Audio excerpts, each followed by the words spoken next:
खप्तडदेखि प्रस्थान गर्दैछौँ। 2 दिनको बसाइबाट घुम्ने ठाउँ घुम्यो। अब हाम्रो गन्तव्य भनेको के अरे त्यो लास्ट ढिङ्गाना पुगिन्छ होला सायद बेलुकासम्म। हेरौँ के हुन्छ, मौसमले कति साथ दिन्छ। मौसमले साथ दिन बिचबाट पनि बास बस्नु सकिन्छ। ल त्यही हो।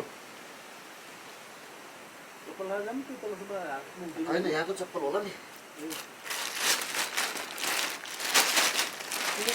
यतातिर देख्न सक्नुहुन्छ दाइहरू सर्व प्रिपेरेसन गरिराख्नु भएको छ। आज चाहिँ हामी त्रिवेणी धाममा यसो पूजासुजा गरेर अब नुहाउनु त सकेला जस्तो स्थिति छैन, त्यही पनि बाहिरबाट यसो मुखसुख धोएर त्यहाँबाट चाहिँ हामी प्रस्थान गर्नेछौँ।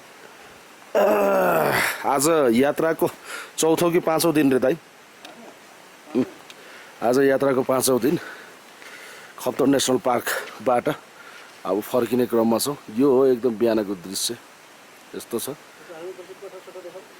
कोठा यतातिर यस्तो छ। भित्र सबै कुरा नदेखाइदिउँ होइन, उहाँहरू आएर आफै चेक गर्नुहुन्छ।